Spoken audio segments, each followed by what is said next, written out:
In the mid-morning of January 12, 2023, at around 9:17 a.m., a violent crime unfolded in Hartford, Connecticut. A 39-year-old man, Jimmie Shoemaker-Gonzalez, forcibly stole a 2004 Dodge Durango from its owner. During the theft, Shoemaker-Gonzalez threatened the victim with a knife, inflicting a gash wound directly to the owner's head. After seizing control of the vehicle, the assailant fled the scene. Later that morning, while operating the stolen Durango in Farmington, Connecticut, Shoemaker-Gonzalez was involved in a collision with a state-owned snow removal truck. The impact caused the vehicle to careen out of control, ultimately crashing into a barrier at the Westwood II Condominium Complex. Abandoning the damaged Durango, the suspect entered the complex with the intent to steal another vehicle. Despite multiple attempts to carjack a Nissan Versa and a Nissan Rogue, Shoemaker-Gonzalez was empty-handed, albeit temporarily. However, he managed to steal a Toyota RAV4 and escape the area before law enforcement could engage. Shoemaker-Gonzalez inflicted yet another nasty knife wound upon the Toyota RAV4's owner during the theft. Farmington law enforcement promptly notified Bristol, Connecticut authorities of the stolen RAV4 heading towards their jurisdiction.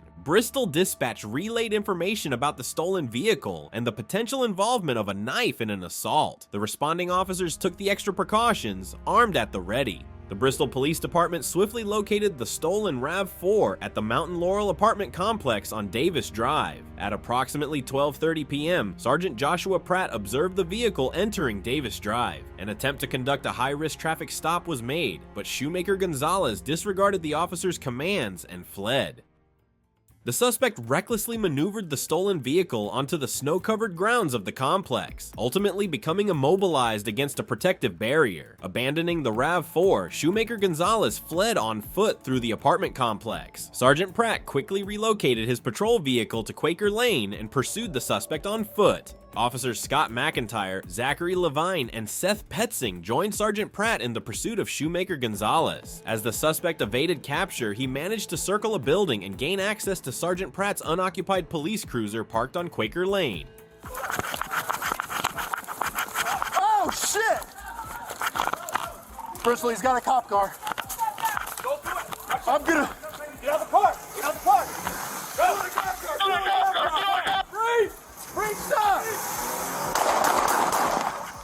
Upon discovering Shoemaker-Gonzalez inside the cruiser, the officers issued immediate commands for him to surrender and exit the vehicle. Simultaneously, Officer Petzing, positioned nearby on Quaker Lane, observed the suspect in the driver's seat. Ignoring the officer's directives, Shoemaker-Gonzalez reversed the cruiser and began to drive forward. As the police vehicle passed Officer Petzing, he discharged his firearm 4 times. 1 bullet struck the front fender, while 3 others impacted the driver's side door. These bullets actually went through the door as well, hitting Shoemaker-Gonzalez in the middle finger of his right hand and both of his legs. From the video footage, it's difficult to understand exactly how this scenario happens in the first place. There are a lot of cops arriving on the scene at the same time, yet none of them are able to capture the suspect himself running around the apartment complex or entering the police cruiser. Instead, we see an unidentified person hovering around the stolen police cruiser in the seconds leading up to the grand theft auto. However, their role in the case hasn't been identified.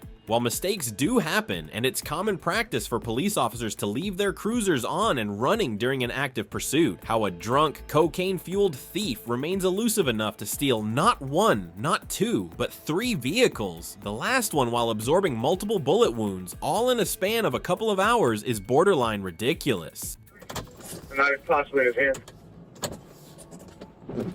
Bristol, clear the channel. Don't say anything. Get him north patrol.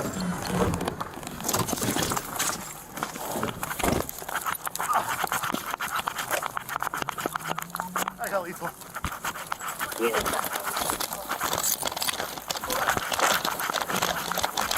Oh, shit!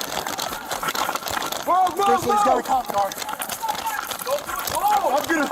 Get out of the park! Get out of the park! Get on the cop car! Get on the cop car! Freeze! Freeze, stop! Freeze! Shots fired! Shots fired! Luckily for us, all of the dash cams in the police cruisers were on and running that fateful morning and captured the moment Shoemaker-Gonzalez hopped into the vacant driver's seat of Sergeant Pratt's cruiser and went on a thrilling high-speed chase. Here's the entire pursuit from the deranged driver's POV, unfiltered and uninterrupted. Get on the cop car! Freeze! Freeze!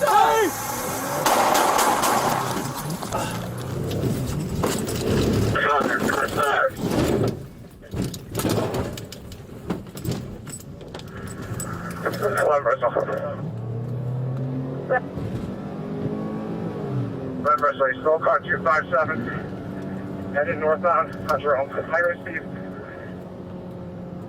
Six behind him.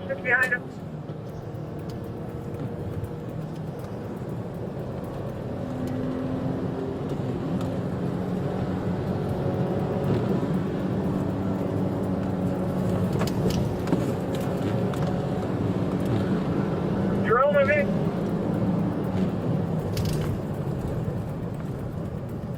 This is 17 units to the drive.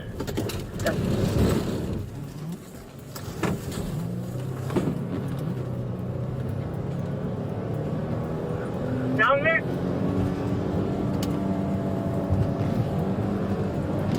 52. Approaching Route 6.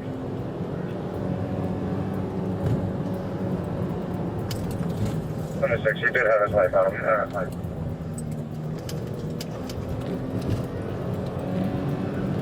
He's approaching Route 6. He's way ahead of me right now.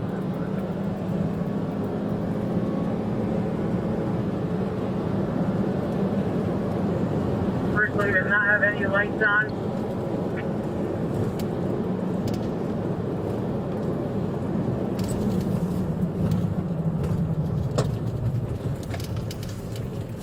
Suspect wants to hit once or twice on the Down Brook Street. Southbound down Brook.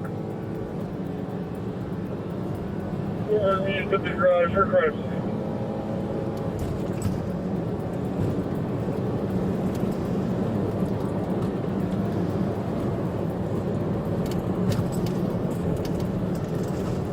Southbound on Brook. If that's not someone down there, he activated the lights.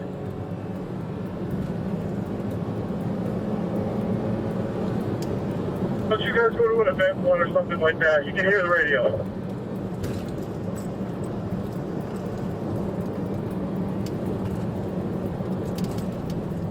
Is everything clear? Yeah. I need some caution tape down here as well.